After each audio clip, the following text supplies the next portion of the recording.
Close your eyes and imagine. What if the things in life that cause us the greatest pain, the things that bring us grief, are challenges? Challenges designed to help us grow, to ultimately become what we were always meant to be. We feel like we've been buried, but what if, like a seed, we've been planted? And having been planted, we grow to become a mighty tree. Now, open your eyes. Open your eyes to this way of viewing life. Come with me as we explore your true, infinite, eternal nature. This is Grief to Growth, and I am your host, Brian Smith. Hey there, welcome to Grief to Growth, with a podcast where we explore life's deepest questions and help you navigate through the challenges that we all face. Whether you're a first-time listener or you're a longtime follower, I'm your host, Brian Smith, and I'm glad you're here. Today, we have a truly transformative episode. It's going to be with Ellyn Shamalov. She is a quantum healer, an enlightenment mentor, a two-time best-selling co-author, and an international speaker. Ellyn is dedicated to supporting millions into quantum leaping their paths to open hearts, awakening their inner wisdom, and igniting their divine sparks. Her mission is to elevate the vibration of humanity, to unveil spiritual truths, and expand global consciousness at lightning speed through a unique channeled healing modality, the Quantum Enlightenment System. In this episode, we're going to dive deep into how you can use a spiritual roadmap to achieve abundance, discover the sacred lessons hidden in grief, and fulfill your divine mission. We're going to talk about the revolutionary approaches that Ellyn employs to dismantle negative core beliefs and transform lives from victimhood to victorious sovereignty. And we're going to discuss how you can quantum leap to your highest evolution of growth and illuminate your path through grief. So by the end of our conversation, you'll have a better understanding of how to connect with your inner wisdom, serve your life's purposes, and uplift your spirit. And if you'd like to join the conversation afterwards, go to grieftogrowth.com/community and join us there. So with that, I'd like to welcome Ellyn Shamalov. Hi, thank you so much for having me here. I'm so excited to share my really, like you said, transformative story. Yeah, I'm looking forward to having this conversation with you. So let's start with, how did you get into what it is that you do? Well, that's the whole backstory. When I was a child, I used to have, I guess access to some gifts. I used to feel spirits, see spirits, and it went to the point where one was there with me for a while, and I got too nervous. Um, and so I feel from the fear of that, because I didn't understand it, and I knew I couldn't talk to family about it because I knew they would think I was crazy. There was this wisdom that I had when I was so young, that people weren't like me. So then I shut it out for a long time, and I met my husband, who I feel was kind of my catalyst to coming back to me. Hmm. Even his death had brought me back to me, which is truly the transformation there. But when I met him, he and I had the same values in terms of taking care of ourselves and health wise. And he introduced me to a show that we used to watch on our dates. And it was kind of something that just activated this part of me. And I remember being in the shower and having all this information just pouring through me. And I didn't understand what it was, where it came from, what this was. And so I remember, jumping out of the shower, Googling everything that I was hearing. And I was seeing all these spiritual talks about it and thought, okay, so something's here. And so our journey together, my husband and I, had made a promise that we were going to continue working on ourselves, bettering ourselves. And we went on emotional healing retreats together. We didn't go on real vacations. Our time was emotional healing retreats. Mm-hmm. And so that's how I got into it. I felt for a very long time, even when I was with my husband, that something was missing. I felt unhappy. I felt unfulfilled. And for a long time, that was something that I was struggling with silently, because I had the things that I was supposed to have, a family, a nice car, on my way to, getting CEO in my business, not in my business, but in, where I was. Everything was working out super great. I was doing what I was supposed to be doing according to societal and cultural expectations. Sure. But then I was in this marriage and I thought, okay, I'm not fulfilled. I'm not happy. And so I had to stay with that by myself because I had it all. And what are people going to do? They're just going to shame me for feeling ungrateful for having it all. Hmm. And so there was a lot of anger that was coming up. And that was one of my main things that I was working on in my marriage. He triggered me a lot. I triggered him. And so the there's so much that has happened in between in that 7 years of us being married, that came through. But really, it was the truth to me that we have the opportunity to manifest a better life for ourselves, but through ourselves. And I learned that by this relationship, the triggers that I was having, it was all an opportunity for me to see what was going on internally within me. And during our healing together in our marriage, there was a point where I felt so depressed that I didn't want to continue living anymore. And I already had my son, and I was so deep into it that I did this healing modality. And I don't know if you ever heard of etheric surgery. I have not. No. Okay, so it was coming up for me for a long time. And I thought, that's impossible. Why would we want to put all these armors and everything in our etheric field if we're trying to embody more light in this lifetime? It makes no sense why we would sabotage ourselves in the spirit world. So I could just completely like ignored it. And Hmm. then spirit was like, no, this is what you need. And so I was so desperate to get out of that just this um pain that I just said, okay, I'm just gonna do it. I'm just gonna do it. What is it gonna hurt? So I found someone who was willing to do it with me every Mhm. 2 weeks, even though we're supposed to wait a little bit longer in between. I was like, I'm not waiting 6 months to do one every month. She was working with me every 2 weeks. And oh my God, I remember I felt so light that when I was on the treadmill one morning, all I heard was record, people need to hear your story. So I started recording on my phone, just things that were pouring through me. And I started my podcast through that. And, from there, it was just, okay, there is something here with etheric surgery. I understand that. And I felt a calling to work with that in a little bit, but not in the way that I thought it would. And so one day, I was in the shower. All my downloads happened in the shower. It's I the was in the water. I shower. think the water, something about Yeah, water it's and spirit. grounding energy. Yeah. And so when I was in the shower, oh my God, this one missing piece that I've felt for a while just came rushing through me. And I just remember getting out of the shower, putting everything together on my computer, and I saw, wow, what is this? This is a modality. Okay, this is for healing. And from there, I was just playing around with it. I had some friends that were willing to be like some guinea pigs for me. Hmm. And that's how I was tailoring it to make sure that I could make it in bite-sized pieces for people because it was huge transformations very quickly. And some people just couldn't handle that energy. So it was amazing because I did a case study as well, and I saw, wow, such tremendous results.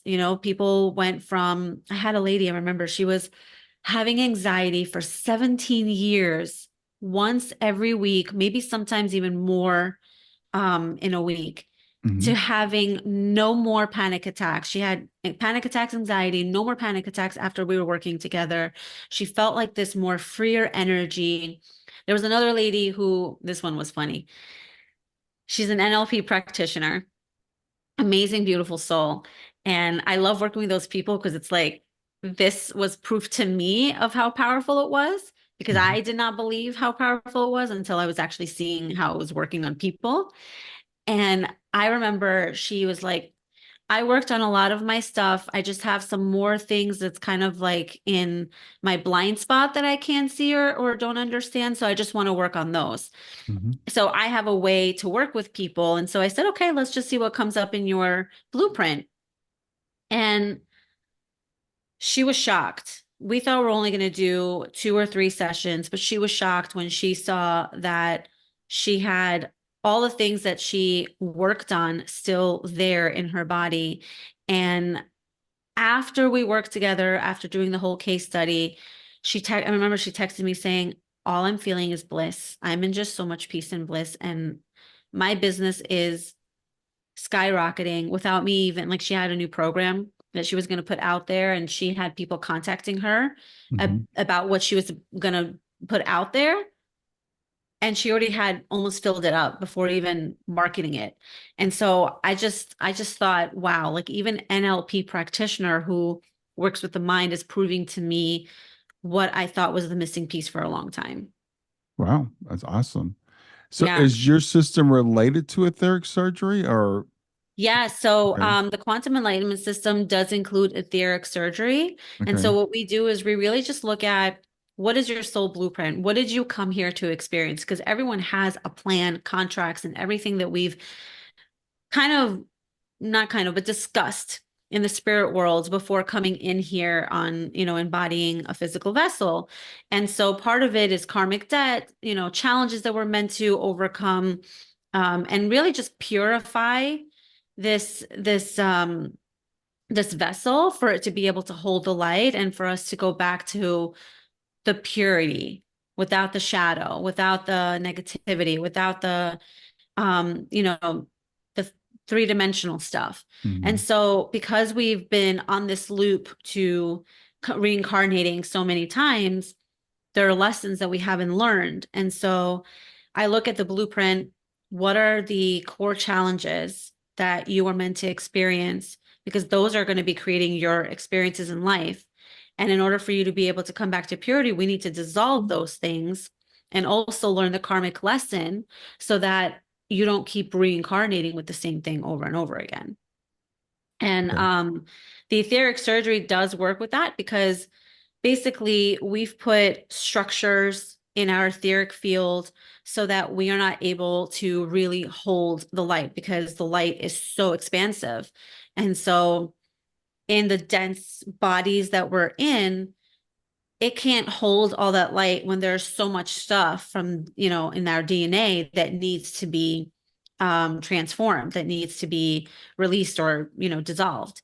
So it was just like this interesting view and perspective to be able to see that these structures are placed so that and they also hold some of those programs, the core belief programs hmm, that are keeping us stuck in this until we actually are. It's like, once you are able to see it, bring attention to it, and shift it on a conscious level, and remove it from your etheric field, it's like an open door. It just opens up, it opens you up for to be able to really receive more of your light, which does shifts how you experience life, because now you're more abundant. You're able to manifest things that your heart truly desires, and hmm. receive things with so much more love and gratitude.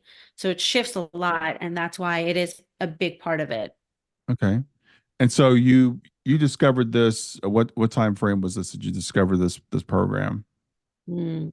2000, I think it was right before COVID, if anything, Okay, or right after. I can't remember this is a exactly. few years ago. Yeah. Yeah, it was a few years ago. It was like maybe 2019 or 2020. So um I So know that's I had some clients who were working on, who were telling me that they were still in shutdown, lockdown. right. So that's opening things up for you. And how are things going with you? And your husband's name again? Remind me. Andre? Andre. So Mhm. how are things going with you and Andre at this time? Did that change your relationship? I was on a higher trajectory.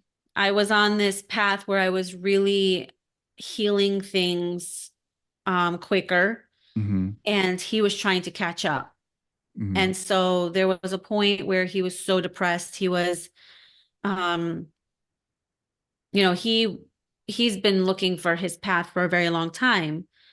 Since I met him, he was always trying to wonder, what is his life purpose? What is his life purpose? And Hmm.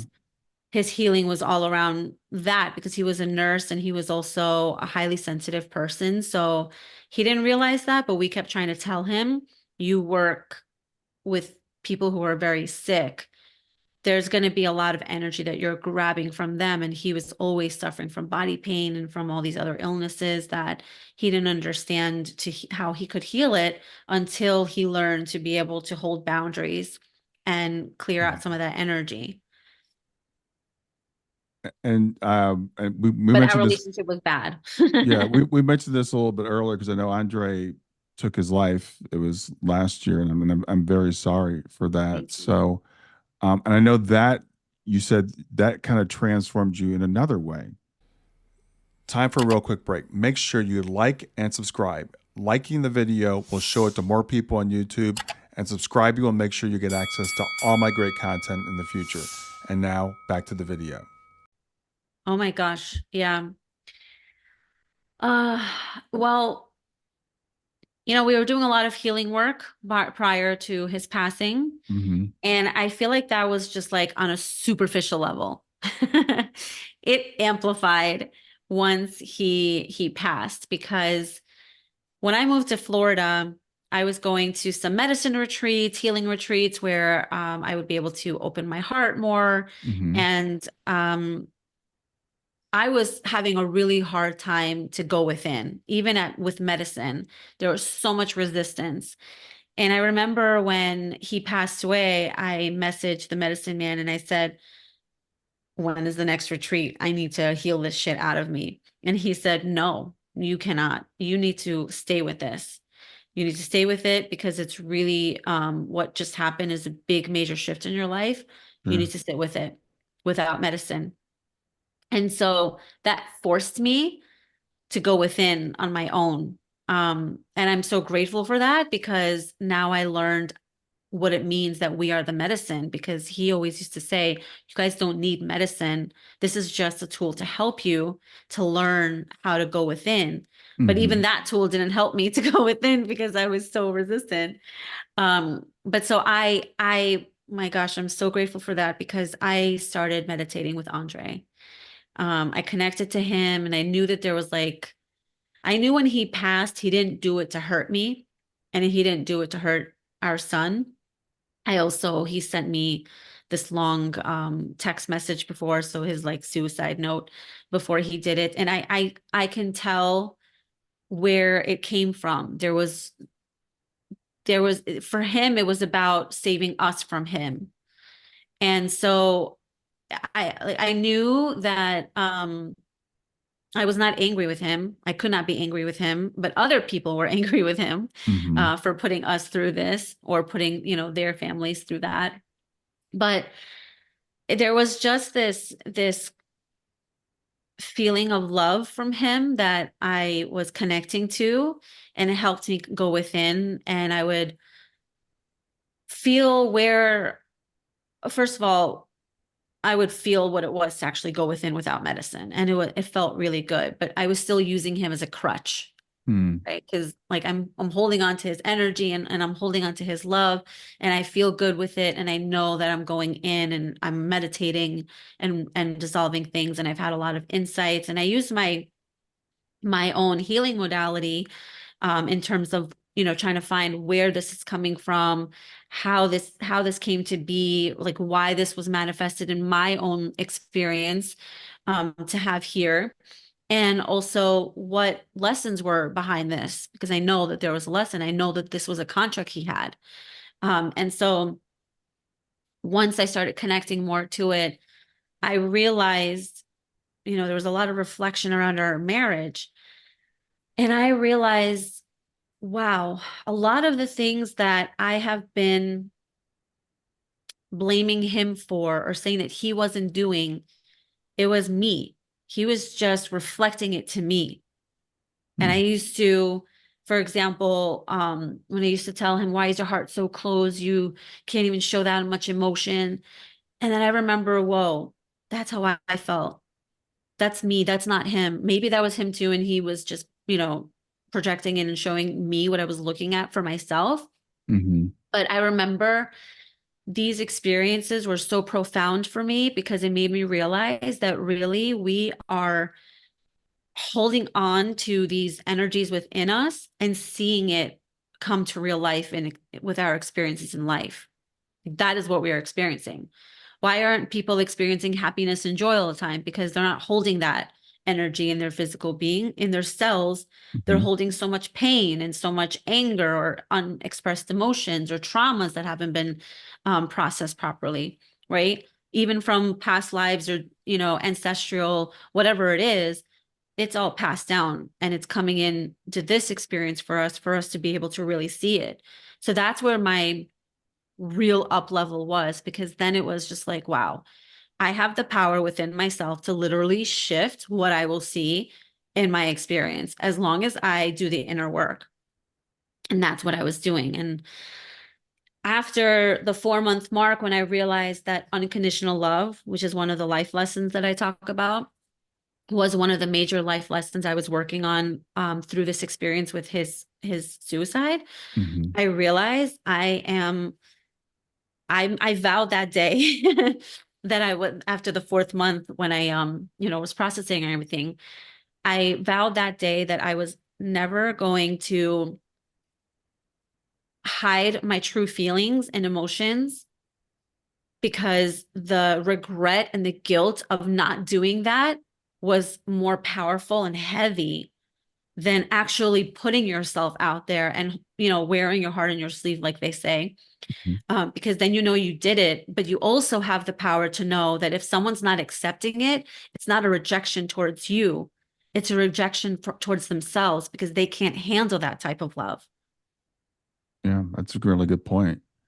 We talked earlier before we started recording about grief and how complex grief can be, and there's a whole set of emotions that comes with grief, and every grief is different. But there's something also that comes along with suicide that a lot of times there's blame, self blame, blaming of the person. There's shame.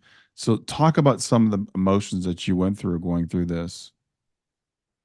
Well, like I said earlier, I couldn't be angry. And that's what I love about these life lessons. Like every experience will give someone a different type of life lesson, because you have a different emotion attached to it. Hmm. And so the one thing that I can say is um it was very prevalent that anger was one of the major ones that a lot of people, and that has to do with control, that people were experiencing because they couldn't stop it.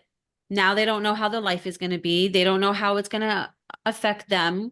They don't know how it's going to affect their family. I even have one of my sister-in-law.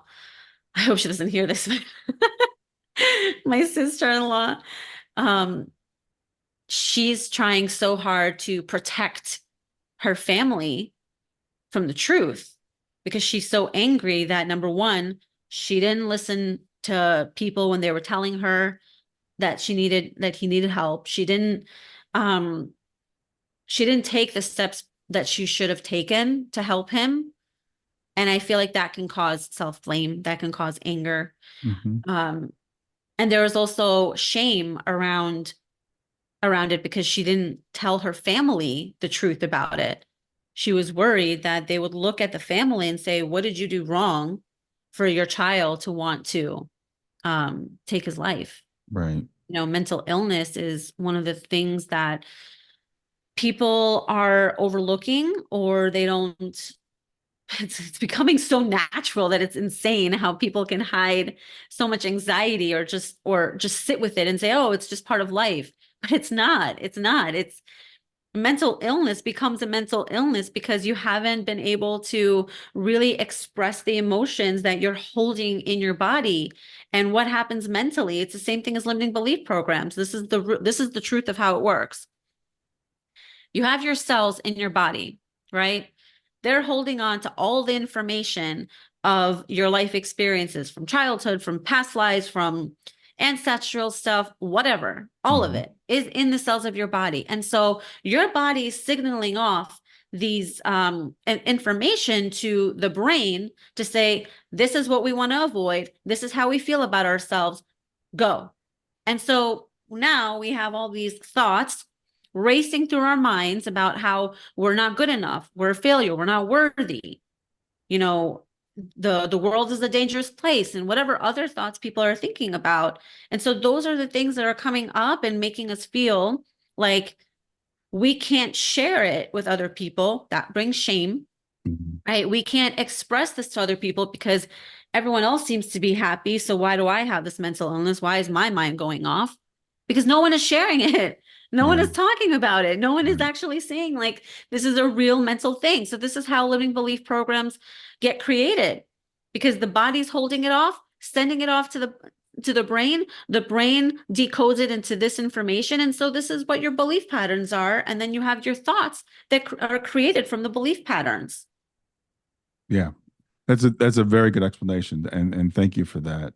But it's interesting how I don't know if you didn't go through these emotions or you just processed them pretty quickly, because again, those reactions of anger I think is especially, and sometimes we feel like, well, I shouldn't be angry at the person that took their life, but we are, and sometimes we're angry with ourselves because we feel like we should have caught it.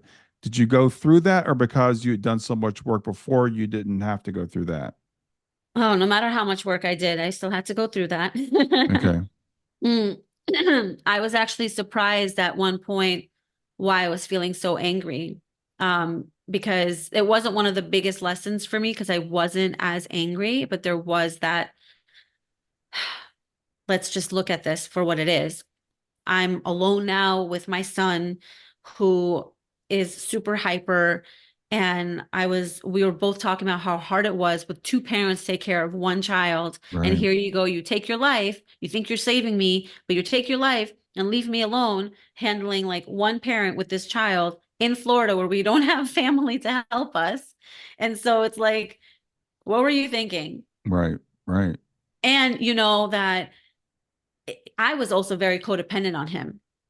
And that was another transformation I had to go through in order for me not to be able to be codependent. And that was another anger that I had towards him. It's like, oh, I was working in this job that wasn't paying me enough to have this luxury lifestyle that you decided to choose because you were in this high almighty space of yours, you know? Hmm. And so it was that moment of, I'm just going to let this out because this is what I'm feeling. And even if I shouldn't feel this way, it's coming up. And so Hmm. I'm not going to bottle it up and say the shouldn'ts because that's not allowing me to process it. I really need to look at it and process it. So I screamed in the car. I hit, this is when I was in the car, I realized it. I pulled over and I just screamed in the car like 3 times so loudly. I was hitting the steering wheel and I was cursing him. Hmm. And I went through it and I felt so much better. I felt like this energy just like fully left me at that moment.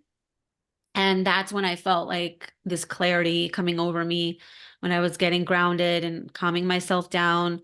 I finally went back to the understanding of where it came from and why it happened, and knowing that this was a contract and it happened for this reason. And so I allowed the wisdom to take me with it, because what happens is if you don't, you stay in the grief, you stay in the anger, you stay in this torment of being in your mind because a part of you wants to release it, another part of you doesn't or shouldn't, right? Yeah, well, thank you very much for sharing that, and I think it's really important. 'Cause you spoke earlier about the shame that we have. Like I shouldn't be feeling this, and so I've worked with clients who have lost someone to suicide, and it's hard for them to even admit that they're angry with that person. And I'm like, it's okay. It's okay. I think there are no negative emotions or emotions that we just have to let pass through us and let them have their place. Because if you don't express it, it doesn't mean you don't have it. It just means you don't express it. Exactly. Exactly. But for some reason, people feel that if they don't express it, then it's kind of like if other people don't see it, then that means it's not there. but it's quite the opposite. It's actually what you need to see for yourself because there's no other people. It's only you. This is how Mhm. you come back to you. You have to see what's there and really be able to look it in the eye and say, this sucks. I probably shouldn't feel this way, but I'm going to feel it and I'm just going to go in it. Now, you've mentioned, I think you've mentioned soul planning or contracts, stuff like that. So this is it's an interesting thing debate that we have all the time. You know, do we have free will? Is there pre-planning? I've even heard some people say, people who are mediums, for example, well, we all have exit points, but suicide is never part of a soul contract. So what would your response be to something like that? Mm. Um, the day that he died, it was in the evening, late evening. A couple hours before he did it, I heard suicide. And I was at home with my son, putting him to bed. And I thought to myself, shit, please don't let this be the day that he kills himself. Not that that day was any different than whatever, but, Mhm. hoping for more time or something.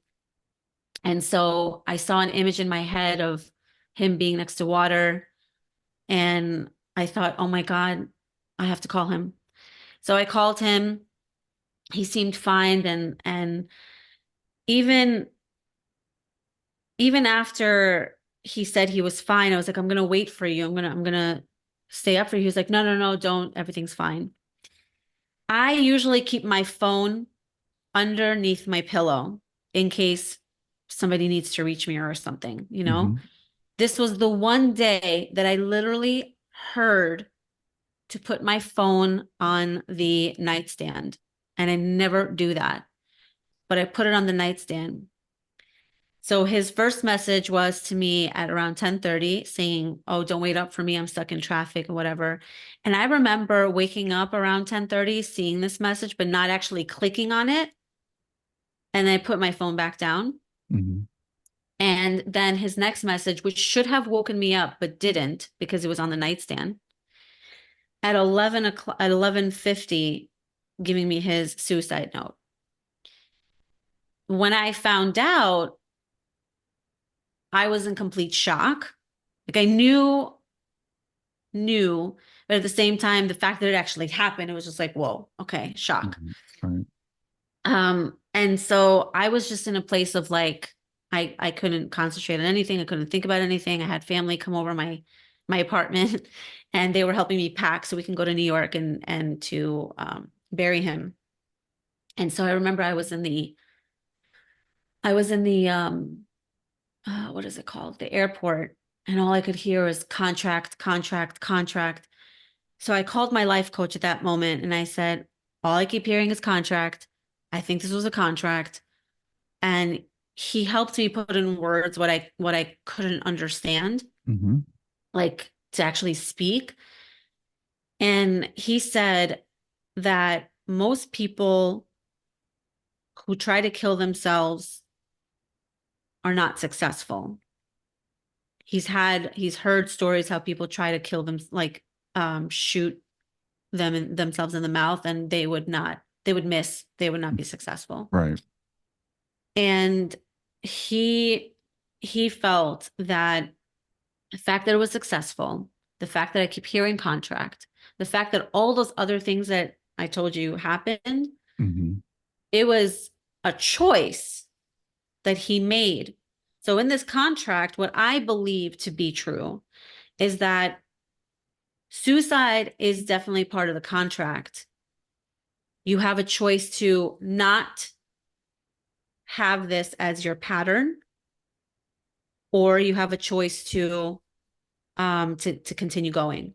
And Mhm. so my understanding is that suicide is definitely part of the contract because it provides you with a choice. And one of Andre's biggest things were he was trapped and he thought that he had no choice on certain matters. And I remember having a conversation with him and saying, Andre, I think that's where this mentality keeps coming from. It's that you feel like you don't have a choice.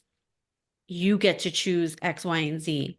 This, you got to choose to come down here. You got to choose to have these experiences. You got to choose all of this. Mm. So even having the opportunity to leave is a choice, whether suicide or whatever. It's still a Hmm. choice. It's part of the contract. Right.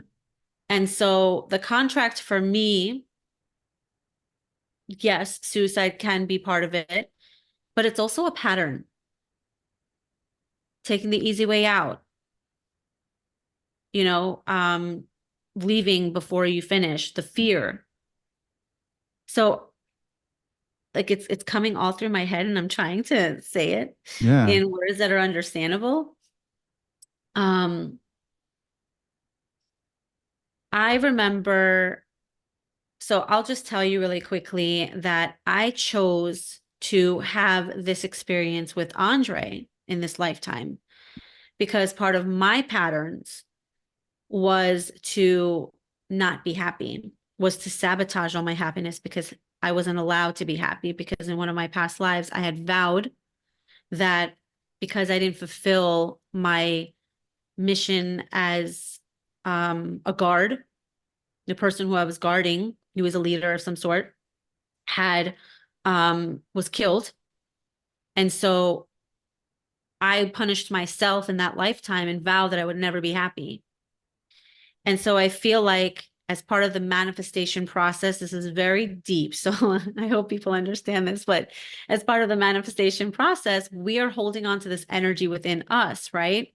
And so I chose to have this lifetime with a soul that has this pattern so that it can manifest itself in this lifetime as a lesson for me.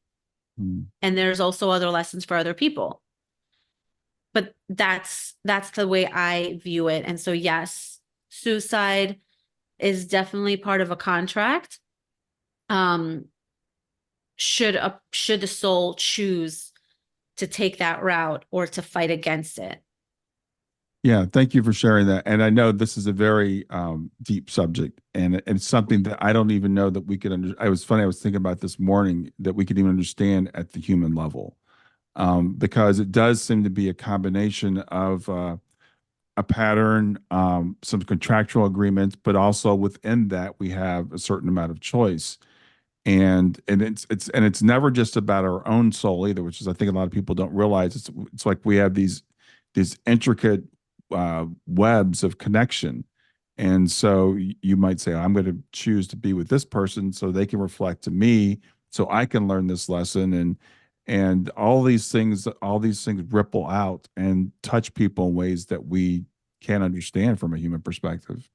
Absolutely. You said it exactly. That's the way it works. That's the way it works because we are all working together because we are all one, right? But we're in individual bodies. However, there are these contracts that are meant to serve other people as well. That's why we come together. That's why we choose certain family members. That's why we choose to have certain traditions or certain to be in a certain culture or whatever it is.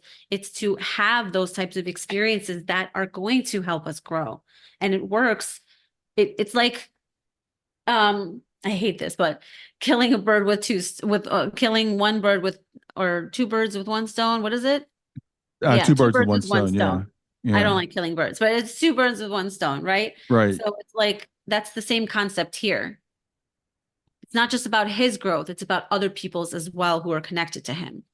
Yeah, exactly, exactly. So that's a concept that I think is going to be new to a lot of people because we think about, okay, I have an individual contract, it's about me, but it's not. It's about you. It's about your soul group. It's about everybody else that's affected. It's all these things that come together because we're all contributing to the growth of this one of the one. Mhm. Absolutely. Yes, I love the way you said that. So how can someone who's going through grief and especially loss, again, all loss is loss, all grief is grief, but we talked about there's some special things that come around suicide, some special things that we actually frankly impose on ourselves. So how can understanding the your system, how can that help people navigate that maybe more quickly or more easily? I think it's important to always ask, and this is not just through grief. But if you look at grief, we have grief not only just through losing a person, but we lose jobs, we lose friends, we lose things and whatever, right? And people don't see it as the same thing, but it is the same thing. It's Hmm. you're going through the process of not having that thing in your life anymore. So there's a couple pieces here, but I definitely feel like learning what the lesson is behind the experience is meant, to teach you.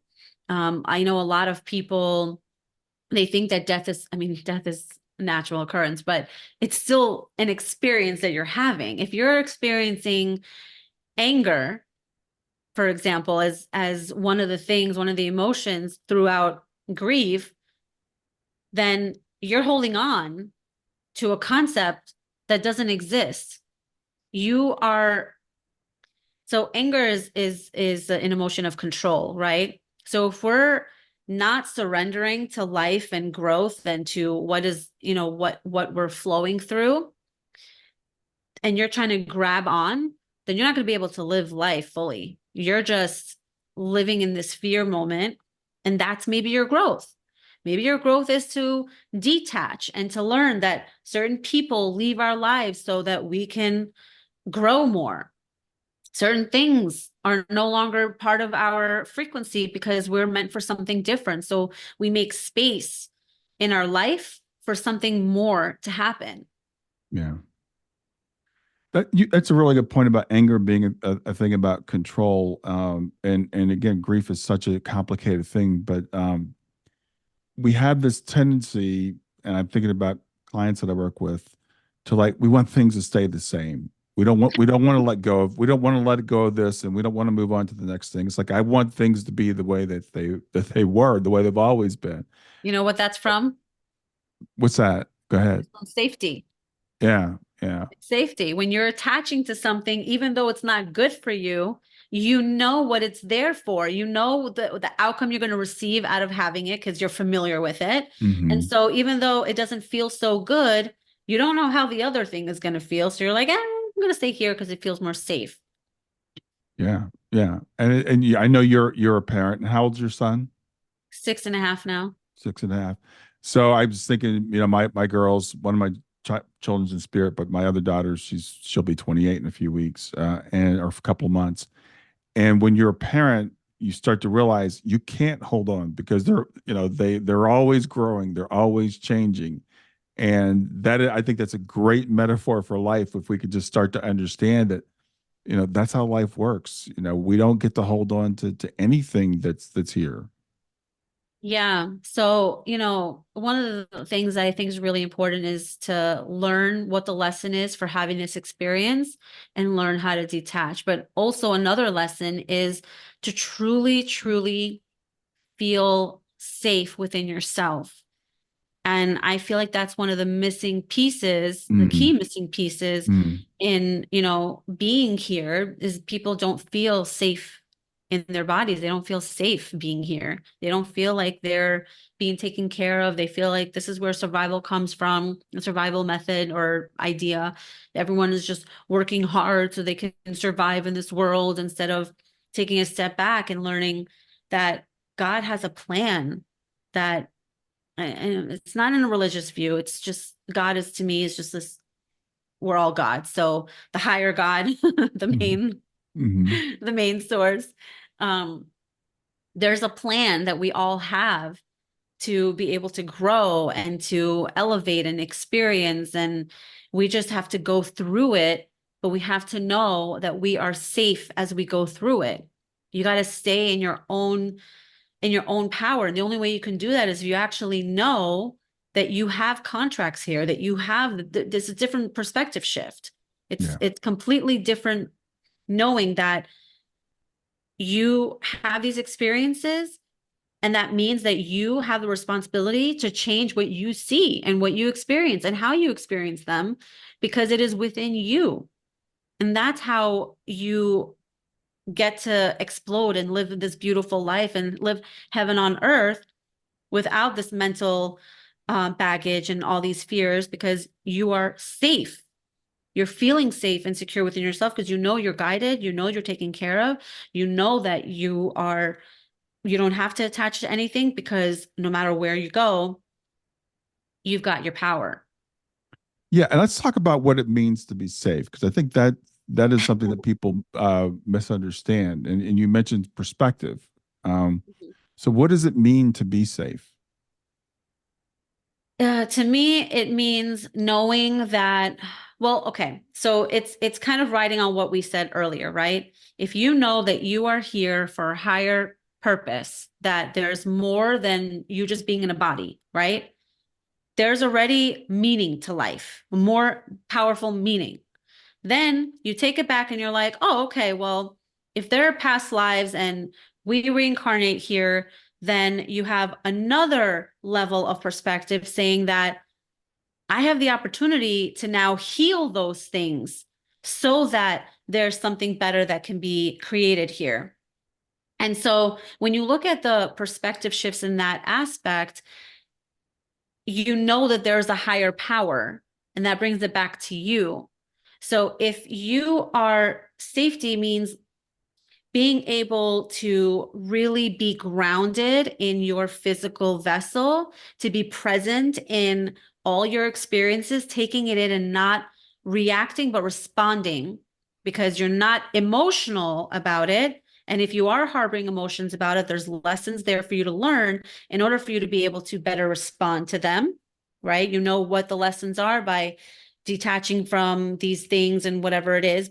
There's more to it than that. But Mhm. um, it's knowing that with that higher power and that there's more meaning to life, that you are being guided as you go on your path.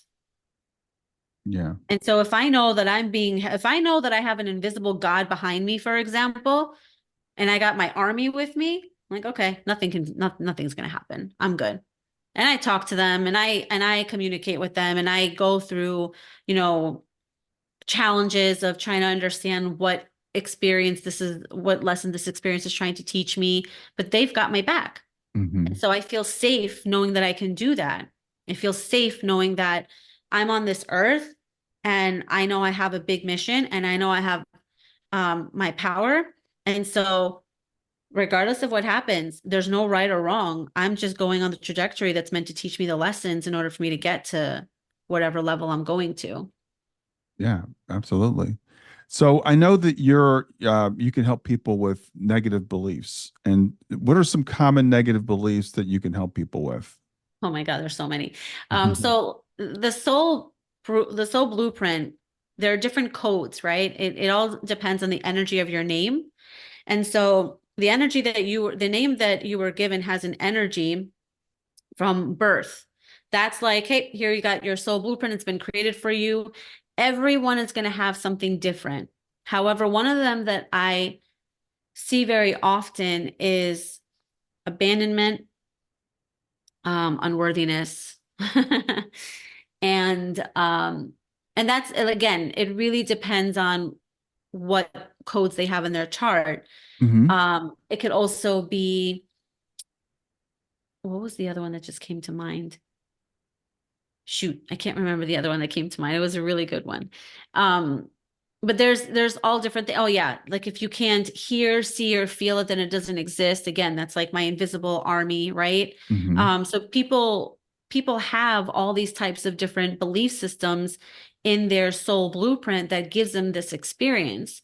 So Hmm. when you are looking at those, you can say, oh, now I understand why I never believed that I have angels with me, because I have this in my core belief system that if I can't see it, it doesn't exist, as an example, right? Okay. Um, So is that a belief we come in with? That Not everybody has it. So like I said, if your okay. name has that code in it, then Hmm. you know, if you have certain codes in your blueprint, that'll give you a certain experience of what you're meant to have. Some people Okay. may have such a huge activation of their gifts that they're seeing spirits and hearing them, and everywhere you go they're just coming in at you and telling you stuff. So Right. one of your things are having those boundaries, learning how to be able to use them, but you won't, it's not a one size fits all, Right. right? Right. because your name has a different energy. So everybody will have something different. But the ones that I see more prevalent are the worthiness, or I'm worthless, or can't trust, or not being able to see something if it doesn't exist, it doesn't exist, and so forth. Those are just, not everybody has it, but if it's in your foundational name, it's Hmm. something you're born with. Okay. But you can help people discover that. Yes. So we can help you figure out, like, okay, I have this because this is in my foundational, uh, what I came in with. Yes. So the Mhm. way it works is I take your name and I decode it. I look at the soul blueprint as a whole, but I only look at the two pieces, which are the physical challenges and the soul mission, right? So those two are the ones that are going to have the heaviest amount of burdens in them, because it's your soul challenge. It's what you're meant to overcome. So Mhm. those have the limiting belief programs within those aspects of the chart. And so we look at that, and then we also look at the life lessons. So there are 3 to 6 different life lessons in, sorry, 3 to 6 different emotions in each life lessons. There are 7 major life lessons. And Hmm. I actually literally worked with these life lessons in my own life. And I had a podcast on it too, because I wanted to show people that when you start to know what these emotions are that's showing up, then you can be able to work with the life lesson and understand why the life lesson is showing up. So that was something different that I came in with. And I brought it together with this quantum enlightenment system. So I Hmm. put like so many different things that I've learned and experienced in this lifetime, and probably past lifetimes too, Right. in this one modality, because it's what really helped me really move along my path. So we look at your soul blueprint to see what your belief systems are. We look at also the life lessons that you're working with based on the emotions that are held in your body. Hmm. And then we dissolve those and the contracts and certain things in different timelines.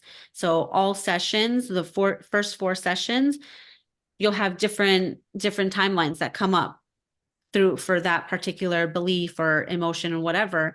So we just keep on dissolving all of them. By the fourth one, there's only maybe 5, if any, left that have been cleared, Okay, cool. that are staying after being cleared.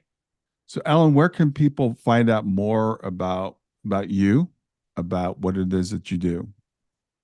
My website, catalytichealing.com. And I actually just launched, I'm so excited about this one. I just launched a group program for women. It's Queen of Your Heart, and it's a manifestation acceleration program. Hmm. Um, it really is meant to help you to come back to yourself so that you can truly manifest your heart's desires instead of manifesting the things you're holding in your body. Yeah. So I have to um, ask you this: why for women? you know, um, working with men, a lot of men have not fully activated their divine feminine within them.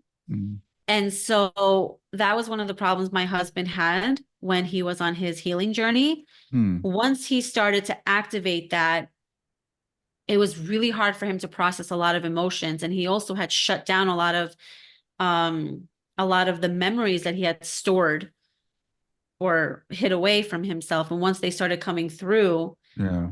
it was super hard for him to really handle all those emotions. And I feel like there's more resistance in the men than there are in women, Hmm. because women already have their divine feminine activated, and that's a huge part.